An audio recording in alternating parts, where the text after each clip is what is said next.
মৌলিক শব্দের অর্থ বেসিক, বা যেটাকে আমরা আরবিতে বলি আসলি। মৌলিক মানে কি, বা আসল, যেটাকে আমরা বলি না আসল ঠিকানা। আসল শব্দটা কিন্তু আরবি শব্দ, আমরা বাংলায় বলি কিন্তু আসলে এটা আরবি শব্দ। তো মৌলিক মাদকে মাদ্দে আসলিও বলা হয়, আর বা বেসিক মাদও বলা হয়। এই মাদের উপর ভিত্তি করেই মূলত অন্যান্য মাদ। তো আমরা মাদ শব্দের অর্থ হলো লম্বা করা বা প্রলম্বিত করা। লম্বা করা বা প্রলম্বিত করা, এটা সবাই আমরা জানি। মাদ শব্দের অর্থ কি? লম্বা করা বা প্রলম্বিত প্রলম্বিত করা। করা। প্রলম্বিত করা, লম্বা করা কেমন? যেমন আমরা জাতীয় সঙ্গীত যেটা আমরা গেয়ে থাকি, সেখানে কিন্তু আমরা দেখেন অনেক জায়গাতে যে কথাগুলো দ্রুত বলা যায় আমরা বলি অনেক সময়, কিন্তু জাতীয় সঙ্গীতের ক্ষেত্রে আমরা সেটা কি করি? একটু লম্বা করে বলি, দীর্ঘ করে বলি। হ্যাঁ, সেটা হলো কি করি আমরা একটু দীর্ঘ করে বলি। এইটা হচ্ছে মাদ। আমার কথা বুঝেছেন? মানে দীর্ঘ করে বলা। আমি একটা উদাহরণ দিব। যেমন হচ্ছে আমরা বলি না আমার সোনার বাংলা, বা সোনার যে কথা বলি, বাংলা বলি যেটা, এটা কিন্তু আমরা বাংলা বলতে পারি স্বাভাবিকভাবে, ঠিক না? কিন্তু আমরা এখানে বাংলা বলি কেন? এইটাই হচ্ছে এটা সুর। তা মাদের সুর হলো, যখন মাদ হবে তখন আপনাকে আমাকে লম্বা করে পড়তে হবে, ওখানে একটু লম্বা করতে হবে। যারা দেখবেন যে গান শেখে তারাও কিন্তু ওদের স্কেল বলে, সম্ভবত ওটা স্কেল হাই করে। এটা হচ্ছে মাদ। তা মাদের দ্বারা কি হয়? মাদের দ্বারা অর্থ ভিন্ন হয়ে যায়। মাদের দ্বারা অর্থ ভিন্ন হয়ে যায়। অর্থাৎ ভিন্ন হয় মানে কি, যেখানে মাদ আছে সেখানে তো সঠিক অর্থটাই আসবে। আর যদি মাদ না করেন তাহলে অর্থ ভিন্ন হবে। আবার যেখানে মাদ নাই সেখানে যদি মাদ করেন তাহলেও কি হবে? অর্থ ভিন্ন হয়ে যাবে। তো এখন আমরা প্রথমে জানবো আসলে, আমরা কি স্লাইড দেখতে পাচ্ছেন? না মনে হয় নাকি। আচ্ছা, এখন দেখা যাচ্ছে? হুম, এখন দেখতে পাচ্ছেন? হ্যাঁ, এখন জি, দেখা যাচ্ছে। আচ্ছা, দেখা যাচ্ছে। এখানে মাদ, মাদ কেন হবে? কোন কোন কোন ক্ষেত্রে হবে? যখন মাদের অক্ষর আসবে। মাদের অক্ষর আসবে। তো মাদের অক্ষর কি কি? মাদের অক্ষর মাত্র তিনটি, একটা হচ্ছে আলিফ, একটা হচ্ছে ওয়াও, আর একটা হলো ইয়া। ইয়া। তাহলে মাদের অক্ষর হলো তিনটি, আলিফ, ওয়াও, ইয়া। ইয়া। এই তিনটা অক্ষরকে আবার দুর্বল অক্ষর বলা হয়। আমরা একটু খেয়াল করব, মাদের অক্ষরকে আবার কি বলা হয়? দুর্বল অক্ষর, বা যেটাকে আমরা বলি উইক লেটার। মাদের অক্ষরকে আমরা উইক লেটারও বলে থাকি। এখন প্রশ্ন হলো, মাদের অক্ষর আবার উইক হলো কিভাবে? এটার ব্যাখ্যা আসলে যৌক্তিক ব্যাখ্যা না। এটা হচ্ছে এটা ব্যাখ্যা দেন যারা তাজবিদ বিশারদ। বিশেষ করে আমরা যে বইটা ফলো করি, এই বইয়ের যিনি লেখক, তিনি হচ্ছেন একজন মেরিন ইঞ্জিনিয়ার। আপনার সৌদি আব্দুল আজিজ, কিং আব্দুল আজিজ ইউনিভার্সিটির উনি টিচার ছিলেন আর কি। এখন রিটায়ারমেন্টে গেছেন। Man of India, red India. তা উনি উনি যে বিষয়টা বলেছেন সেটা হলো যে এই যে যে অক্ষরগুলো, এই অক্ষরগুলোর উপরে যদি হরকত দেয়া হয়, হরকত ছাড়া তো অক্ষরের উচ্চারণ হয় না, এটা তো আপনারা জানেন। এটা তো জানেন সবাই যে হরকত ছাড়া কিন্তু অক্ষরের উচ্চারণ হয় না। সেটা যে অক্ষরই হোক না কেন, যদি হরকত না দিই, জবর, জের, পেশ, এইগুলো এইগুলো না থাকলে তো আপনি উচ্চারণই করতে পারবেন না। তা যখনই আপনি এই অক্ষরগুলোর উপরে জবর দেন তখন এটা সাউন্ড হয়, যে সাউন্ডটা অসুস্থ রোগী বা দুর্বল রোগীর সাউন্ড। অসুস্থ রোগী বা দুর্বল রোগীর সাউন্ড। যেমন আপনি যদি আলিফের উপরে জবর দেন তাহলে কি শব্দ হয়? আ। এটা কার সাউন্ড? অনেক সময় অসুস্থ রোগী ব্যথা পেলে এরকম সাউন্ড করে। আবার যদি আপনি আলিফের নিচে জের দেন তাহলে কি হয়? ই। এটাও কিন্তু দুর্বল রোগীর সাউন্ড। আবার যদি পেজ দেন তাহলে কি হয়? উ। তো এই তিনটা সাউন্ডই আসলে কি দুর্বল দুর্বল রোগীর সাউন্ড। এটা একটা ব্যাখ্যা। কিন্তু আমি একটা ব্যাখ্যা যেটা পাই সেটা হলো যে আমরা তো জানি যে আরবি আলিফ ওয়াও ইয়া এই অক্ষরগুলো কিন্তু কখনো কখনো হামজা হয়ে যায়।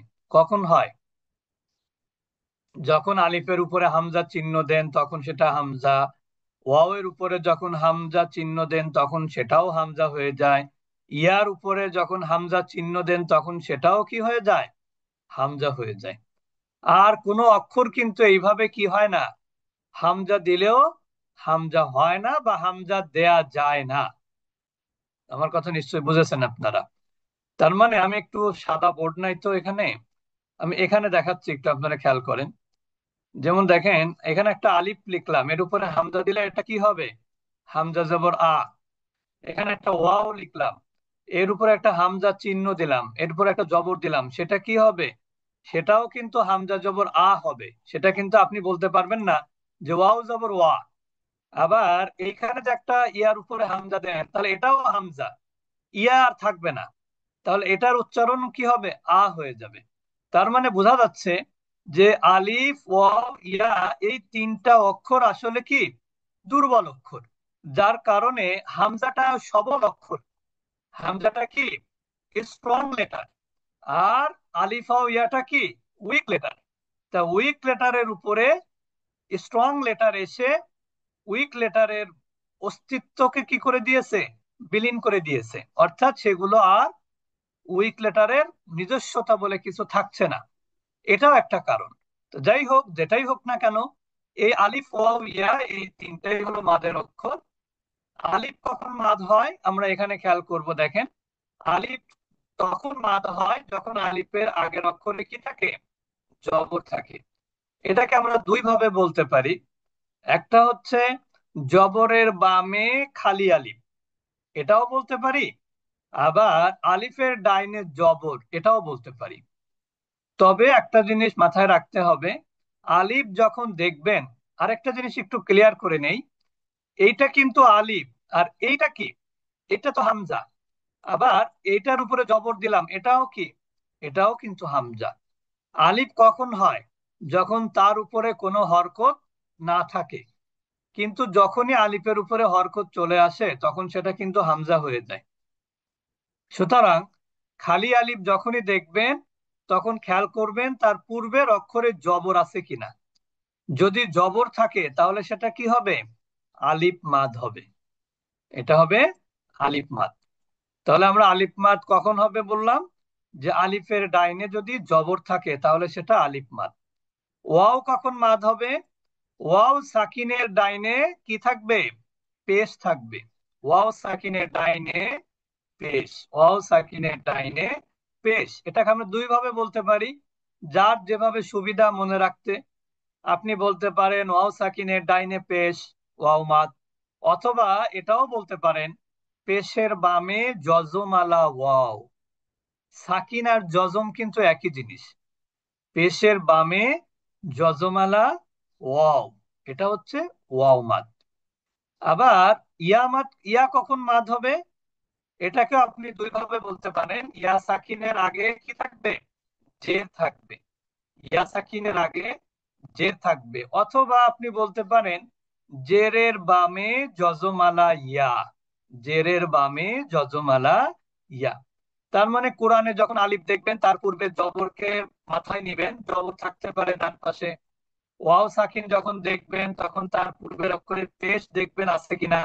ইয়া সাকিন যখন দেখবেন তার পূর্বের অক্ষরে জের আছে কিনা দেখবেন। অথবা এটা মনে হয় সহজ হয়। আর না হলে আপনি জবরের পরে আলিফ খুঁজবেন, এটা কেমন হয়ে যায় না? জবরের পরে তো অন্য অক্ষরও থাকতে পারে, ঠিক না? জবরের পরে অন্য অক্ষরও থাকতে পারে, কিন্তু কিন্তু আলিফের পূর্বের অক্ষরে সাধারণত জবরই থাকে। আলিফের পূর্বের অক্ষরে কি থাকে? সাধারণত জবরই থাকে। ওয়াও সাকিনের পূর্বের অক্ষরে মনে রাখবেন মাত্র দুইটা অবস্থা থাকে ওয়াও সাকিনের পূর্বে। হয় সেটা পেশ থাকবে সাধারণত, নাইলে কি থাকবে? জবর থাকবে। তা আমাদের মাদ হবে কখন? যখন পেশ থাকবে। ইয়া সাকিনের পূর্বেও দুইটা অবস্থা সাধারণত থাকে। একটা হলো ইয়া সাকিনের পূর্বের অক্ষরে কখনো জবর থাকে, কখনো জের থাকে, তবে জেরটাই বেশি থাকে। তো এই জন্য ইয়া সাকিনের পূর্বে জের। বুঝতে পেরেছেন? তো এই জন্য আমরা বললাম যে আলিফের ডাইনে জবর, এটাকে বলি আমরা আলিফ মাদ। ওয়াও সাকিনের ডাইনে পেশ, এটাকে আমরা বলি ওয়াও মাদ। ইয়া সাকিনের ডাইনে জের, এটাকে আমরা বলি ইয়া মাদ। তাহলে আলিফ মাদ কাকে বলে? আলিফের ডাইনে জবর, ওয়াও সাকিনের ডাইনে পেশ ওয়াও মাদ, ইয়া সাকিনের ডাইনে জের, এটা হলো ইয়া মাদ। এই তিনটাকে বলা হয় মাদ্দে আসলি। কি বলা হয়? মাদ্দে আসলি বা বেসিক মাদ। এই মাদ যদি আপনি না শেখেন, তাহলে আপনি এই মাদগুলো একালিপ মাদ করতে হয়। এই মাদগুলো একালিপ মাদ হয়। এই মাদের অস্তিত্ববিহীন তিন আলিফ চার আলিফের মাদের কোনো অস্তিত্ব আসবে না। এই মাদের অস্তিত্ব ছাড়া তিন আলিফ বা চার আলিফের মাদের অস্তিত্ব পাবেন না। বুঝতে পেরেছেন সবাই? তাহলে আমরা আলিফ মাদ কাকে বলে বললাম? আলিফের ডাইনে জবর হলে আলিফ মাদ, ওয়াও সাকিনের ডাইনে পেশ হলে ওয়াও মাদ, ইয়া সাকিনের ডাইনে জের হলে ইয়া মাদ। এখানে একটা এখানে একটা মনস্তাত্ত্বিক একটা ব্যাপার আছে। মনস্তাত্ত্বিক এই জন্য বলছি যে আলিফ সবসময় জবরই চায়। প্রত্যেকের একটা চাহিদা আছে না? হ্যাঁ, প্রত্যেকের কিন্তু একটা চাহিদা আছে। আলিফ চায় তার ডাইনে একটা কি থাকুক? জবর থাকুক। কারণ কি? উচ্চারণে সহজ হয়। ওয়াও কি চায় জানেন? ওয়াও চায় তার পূর্বে, ওয়াও যদি সাকিন থাকে তাহলে ওয়াও চায় তার পূর্বে যেন একটা পেশ থাকে, তাহলে এটা সহজ হয়। আবার ইয়া সাকিন যখন থাকে তখন সে চায় কি? যে তার পূর্বে যেন একটা জের থাকে। যেমন দেখেন, একটা উদাহরণ দেখাই। আমি যদি বলি মু, মু বললে কিন্তু উচ্চারণ সহজ। কিন্তু আমি যদি বলি মাও, উচ্চারণ কিন্তু একটু কঠিন হয়। আমি যদি বলি মি, তাহলে একটা অক্ষরে দেখেন উচ্চারণ মি। কিন্তু যদি এরপরে জবর থাকে তার আগে, তাহলে কি হবে? মাও, মাই হয়। এই জন্য প্রত্যেকটা অক্ষরের কিন্তু কিছুটা নিজস্বতা আছে, নিজস্ব কিছু চাহিদা আছে। তা আলিফের চাহিদা হলো তার পূর্বে জবর থাকুক। ওয়াও সাকিনের চাহিদা হলো তার পূর্বে পেশ থাকুক। ইয়া সাকিনের চাহিদা হলো তার পূর্বে কি থাকুক? জের থাকুক। তো এই তিনটাকে আমরা একসাথে কি বলি? বেসিক মাদ বা মাদ্দে আসলি।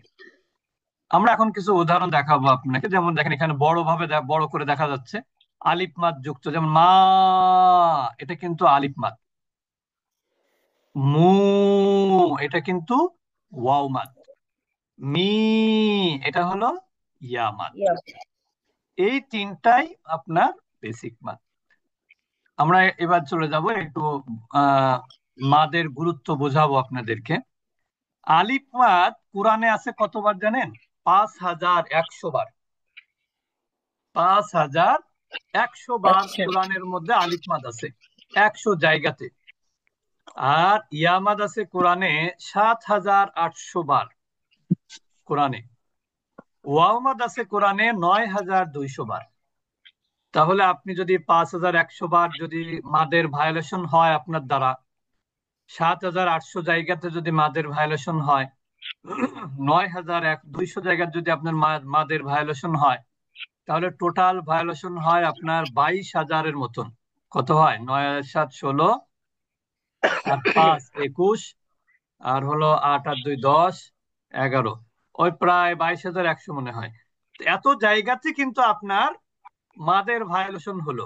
আর এই যে বেসিক মাদের যে ভায়োলেশন হয়, এটা কিন্তু অর্থের ভিন্ন, মানে অর্থটা ভিন্ন হয়ে যায়, একবারে ভিন্ন হয়ে যায়। যেখানে মাদ আছে আপনি মাদ না করলে অর্থটা ভিন্ন হয়ে যাবে। তখন এটা বলে না, একটা আছে না যে কোনো কোনো কারি সাহেবকে, কারি বলতে কাকে বোঝায় বলেন তো? আমরা তো কারি বলি হচ্ছে যারা কারি সুন্দর করে কোরআন তেলাওয়াত করে। আসলে কারি মানে যে পাঠক। কারি মানে কি? যে পাঠক। সে হতে পারে সুন্দর তেলাওয়াত, হতে পারে তার ভুল তেলাওয়াত। যে পড়বে তাকে আমরা ইংরেজিতে কি বলি? যে পড়ে তাকে আমরা বলি রিডার, নাকি? জি যে পড়ে তাকে আমরা রিডার বলি না? জি তা যে কোরআন তেলাওয়াত করে তাকে আমরা বলি হচ্ছে কারি। কি বলি? করি। বা আমরা বাংলায় বলি কারি, কিন্তু আসলে এটা কারি এমন না যে কারি হতে হলে তাকে একেবারে মানে কারি বাসেতের মতো হতে হবে। যে তেলাওয়াত করবে, যে কোরআন পড়বে, সেই কারি। বুঝতে পেরেছেন? যে কোরআন তেলাওয়াত করবে সেই কারি। তো একটা হাদিস আছে যে অনেক কারিকে কোরআন কি করে, লানত করে। অনেক কারির জন্য কোরআন কি করে, লানত করে। কারণ কি? দেখেন, এখন মনে করেন এখানে আমাদের এখানে ইঞ্জিনিয়ার আব্দুল মালিক স্যার আছেন। ওনার নাম যদি আমরা অন্য কোনো ভাবে বলি, মালেক না বলে মালাক বলি, বা অন্য শব্দ ব্যবহার করি, তাহলে ওনার কাছে কেমন লাগবে বলেন তো বিষয়টা? হুম? ওনার কাছে কিন্তু খারাপ লাগবে। অনেক সময় দেখবেন যে কেউ যদি কোনো দাওয়াত কার্ডের উপরে নাম ভুল লেখে, তখন সে কিন্তু অনেকে এমন সেন্টিমেন্টাল হয় যে ওই দাওয়াতে যাবেই না সে। এরকমও কিন্তু হয়। আবার অনেকে খুব মাইন্ড করে, খুব রাগঢাক করে, ছিঁড়ে ফেলে। এরকম বিভিন্ন ধরনের সমস্যা কিন্তু মানুষের আছে, ঠিক না? তা এই কোরআনটা তো আল্লাহর কালাম। কোরআনটা কার কালাম? আল্লাহর কালাম।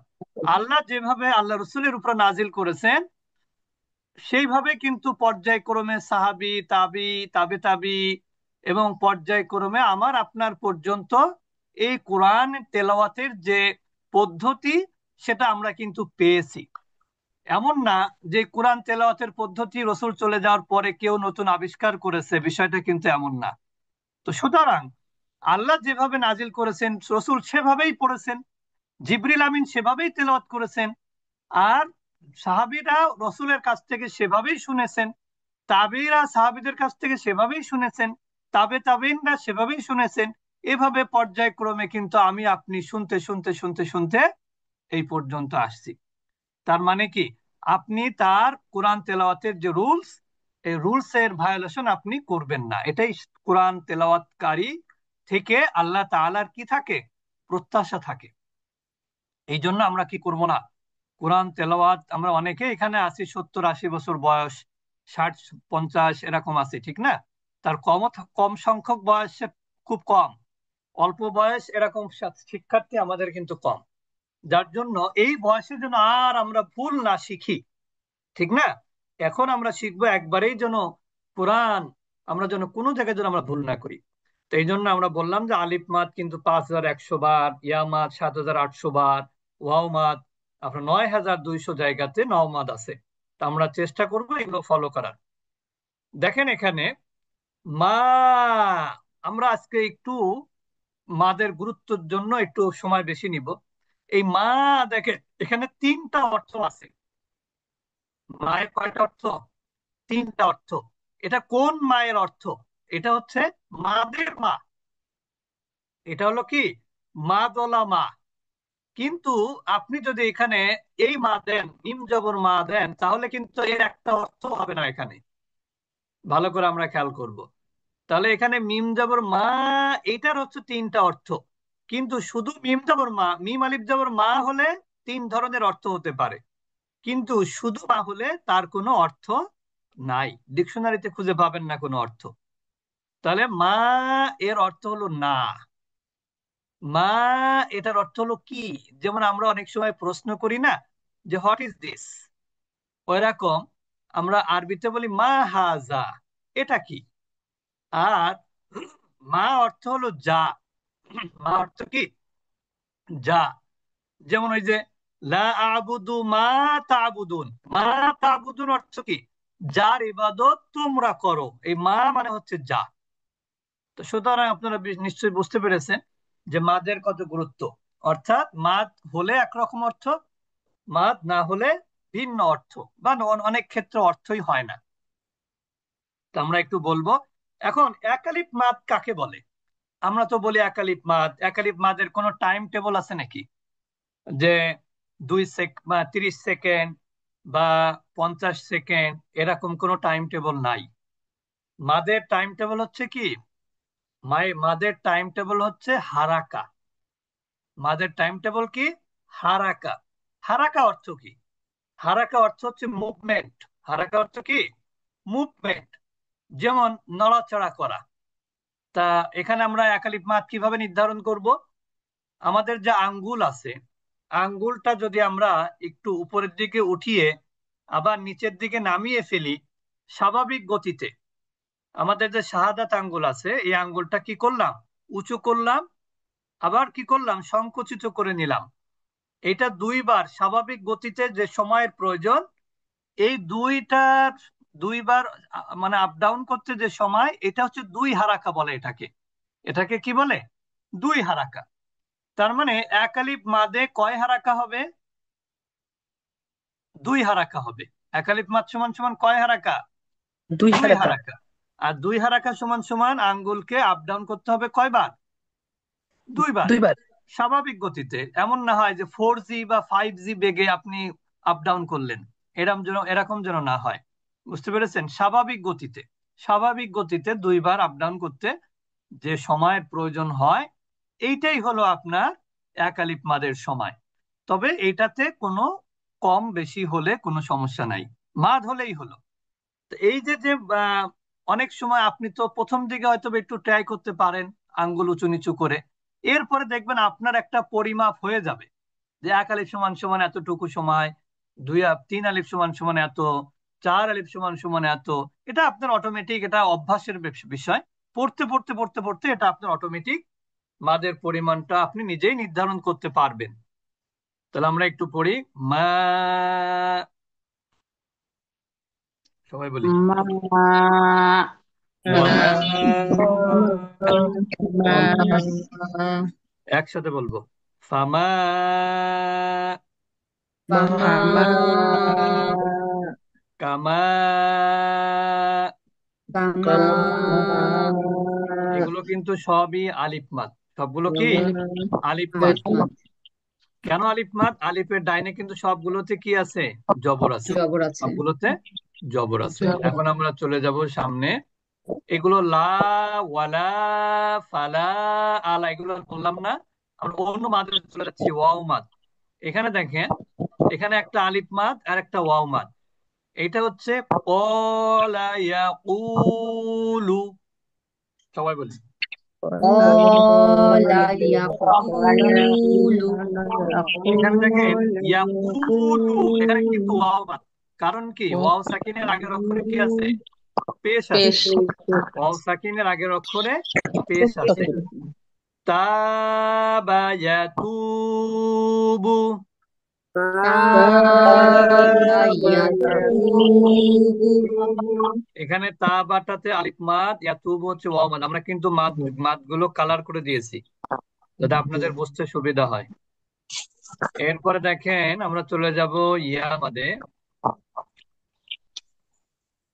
এখানে দেখেন জাদা ইয়াজিদু, জাদা ইয়াজিদু। এখানে দেখেন জাদা কিন্তু আলিফ মাদ, আলিফের ডাইনে জবর। ইয়াজিদু ইয়া মাদ, ইয়া সাকিনের আগের অক্ষরে কি আছে? জের আছে। গবা ইয়াগিবু, গবা ইয়াগিবু,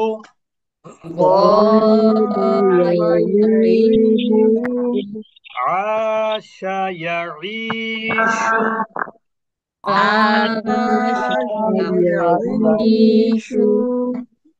নামা ইয়ানামু,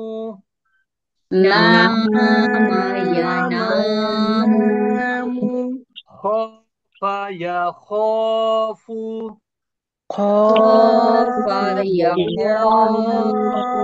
এখানে কিন্তু আপনার সবগুলো কিন্তু আলিফ মাদ। সবগুলো কি মাদ? আলিফ মাদ।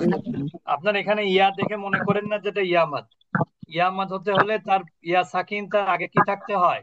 জের থাকতে হয়। এবার দেখেন ইয়াকুলু, সবাই বলি ইয়াকুবু, ইয়াকুনু, ইয়াকুমু। এখানে সবগুলো কি মাদ? ওয়াও মাদ। ওয়াও মাদ। আচ্ছা এরপর দেখো, আচ্ছা এরপর দেখেন ইয়াউদু, يطوف ইয়াতুফু, يطوف ইয়াসুমু। يصوم তো আমরা মোটামুটি কি কি মাদ শিখলাম? আলিফ মাদ, ওয়াও মাদ, ইয়া মাদ। আমরা আগামী ক্লাসে শিখবো ইনশাল্লাহ খাড়া জবর, খাড়া জের, উল্টা পেশ।